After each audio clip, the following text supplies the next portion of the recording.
Chief Justice Roberts, Vice President Harris,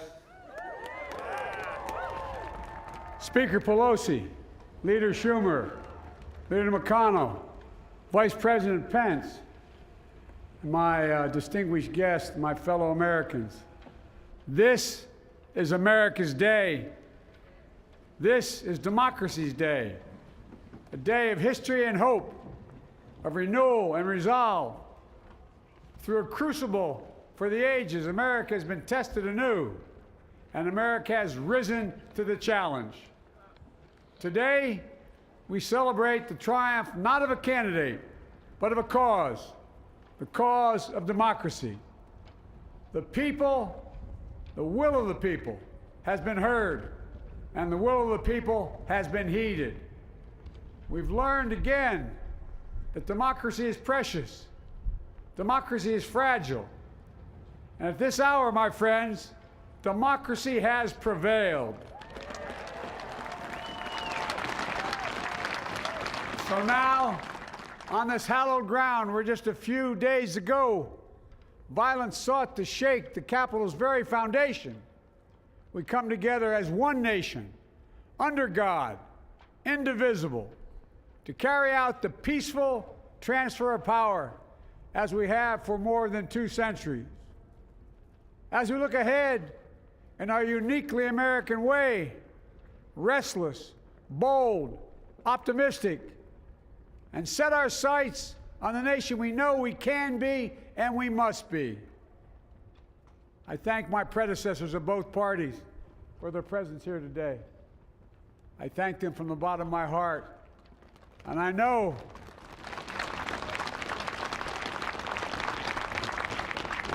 the resilience of our Constitution and the strength of our nation, as does President Carter, who I spoke with last night, who cannot be with us today, but whom we salute for his lifetime in service. I've just taken the sacred oath each of those patriots have taken, the oath first sworn by George Washington. But the American story depends not on any one of us, not on some of us, but on all of us, on we the people who seek a more perfect union. This is a great nation. We are good people. And over the centuries, through storm and strife, in peace and in war, we've come so far, but we still have far to go. We'll press forward with speed and urgency, for we have much to do in this winter of peril and significant possibilities. Much to repair, much to restore, much to heal, much to build, and much to gain. Few people in our nation's history have been more challenged or found a time more challenging or difficult than the time we're in now. Once-in-a-century virus that silently stalks the country has taken as many lives in 1 year as America lost in all of World War II. Millions of jobs have been lost. Hundreds of thousands of businesses closed. A cry for racial justice, some 400 years in the making, moves us. The dream of justice for all will be deferred no longer. A cry for survival comes from the planet itself, a cry that can't be any more desperate or any more clear. And now, a rise of political extremism, white supremacy, domestic terrorism, that we must confront and we will defeat. To overcome these challenges, to restore the soul and secure the future of America, requires so much more than words. It requires the most elusive of all things in a democracy: unity. Unity. In another January, on New Year's Day in 1863, Abraham Lincoln signed the Emancipation Proclamation. When he put pen to paper, the president said, and I quote, If my name ever goes down into history, it'll be for this act, and my whole soul is in it. My whole soul is in it. Today, on this January day, my whole soul is in this, bringing America together, uniting our people, uniting our nation. And I ask every American to join me in this cause.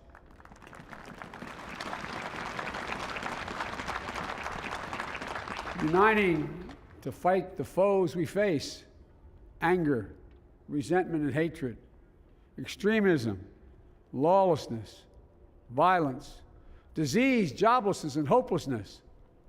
With unity, we can do great things, important things. We can right wrongs. We can put people to work in good jobs. We can teach our children in safe schools. We can overcome the deadly virus. We can reward work and rebuild the middle class and make health care secure for all. We can deliver racial justice, and we can make America once again the leading force for good in the world. I know speaking of unity can sound to some like a foolish fantasy these days. I know the forces that divide us are deep and they are real. But I also know they are not new. Our history has been a constant struggle between the American ideal that we're all are created equal and the harsh, ugly reality that racism, nativism, fear, demonization have long torn us apart. The battle is perennial, and victory is never assured. Through Civil War, the Great Depression, World War, 9/11, through struggle, sacrifice, and setbacks, our better angels have always prevailed. In each of these moments, enough of us have come together to carry all of us forward. And we can do that now. History, faith, and reason show the way of unity. We can see each other not as adversaries, but as neighbors. We can treat each other with dignity and respect. We can join forces, stop the shouting, and lower the temperature. For without unity, there is no peace, only bitterness and fury. No progress, only exhausting outrage. No nation, only a state of chaos. This is our historic moment of crisis and challenge, and unity is the path forward. And we must meet this moment as the United States of America. If we do that, I guarantee you we will not fail. We have never, ever, ever, ever failed in America when we've acted together. And so today, at this time, in this place, let's start afresh, all of us. Let's begin to listen to one another again, hear one another, see one another, show respect to one another. Politics doesn't have to be a raging fire, destroying everything in its path. Every disagreement doesn't have to be a cause for total war. And we must reject the culture in which facts themselves are manipulated and even manufactured.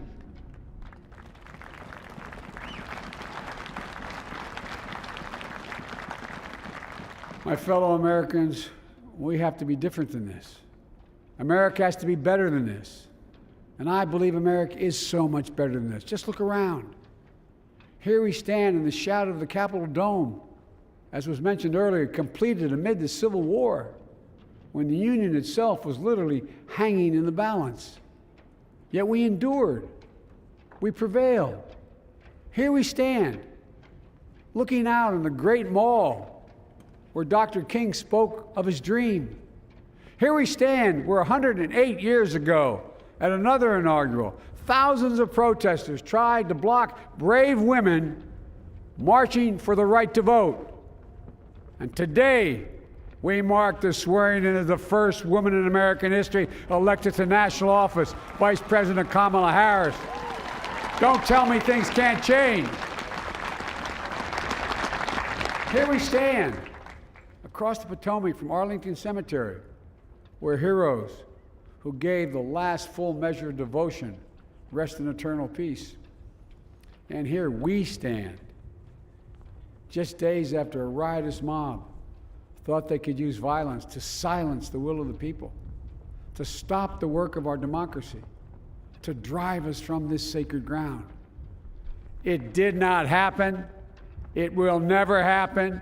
Not today, not tomorrow, not ever. Not ever.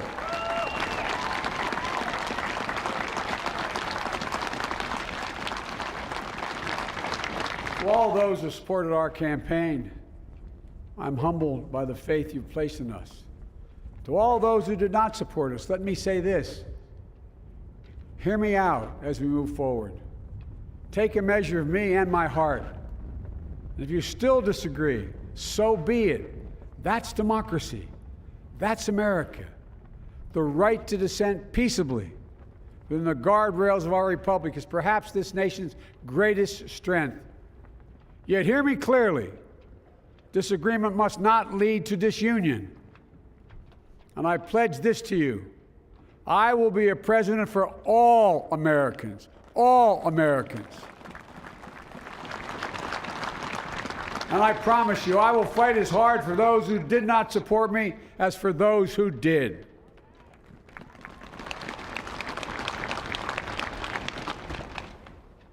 Many centuries ago, St. Augustine, a saint of my church, wrote that a people was a multitude defined by the common objects of their love. Defined by the common objects of their love. What are the common objects we as Americans love that define us as Americans? I think we know. Opportunity, security, liberty, dignity, respect, honor, and yes, the truth. Recent weeks and months have taught us a painful lesson. There is truth and there are lies. Lies told for power and for profit.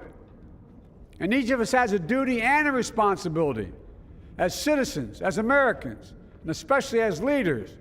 Leaders who have pledged to honor our Constitution and protect our nation, to defend the truth and defeat the lies. Look, I understand that many of my fellow Americans view the future with fear and trepidation. I understand they worry about their jobs.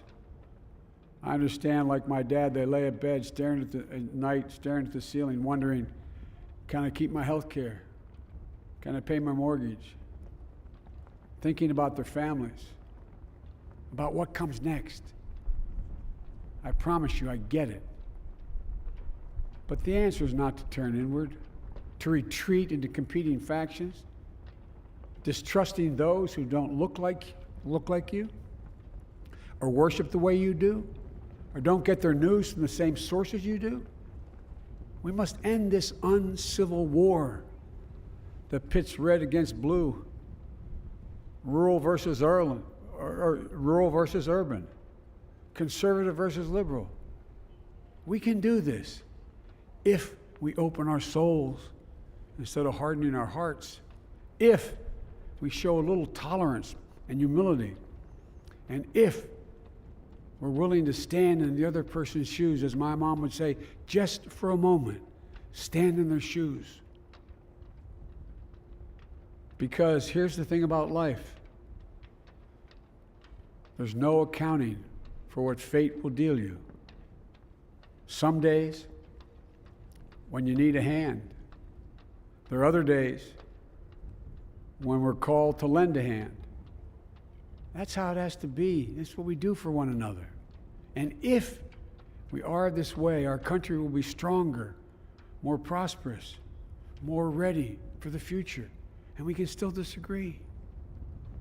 My fellow Americans, in the work ahead of us, we're going to need each other. We need all our strength to persevere through this dark winter. We're entering what may be the toughest and deadliest period of the virus. We must set aside politics and finally face this pandemic as one nation. One nation. And I promise you this, as the Bible says, weeping may endure for a night, but joy cometh in the morning. We will get through this together. Together. Look, folks, all my colleagues I serve with in the House and the Senate up here, we all understand the world is watching all of us today. So here's my message to those beyond our borders. America has been tested, and we've come out stronger for it.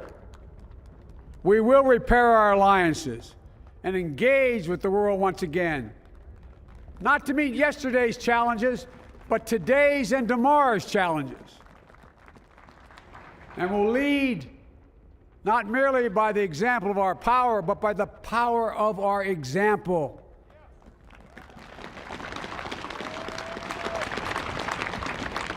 We'll be a strong and trusted partner for peace, progress, and security.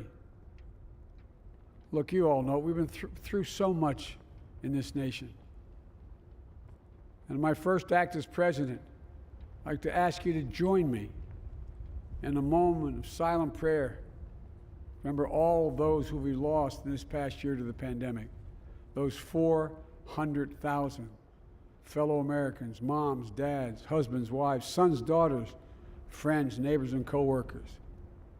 We'll honor them by becoming the people and the nation we know we can and should be. So I ask you, let's say a silent prayer for those who've lost their lives and those left behind, and for our country.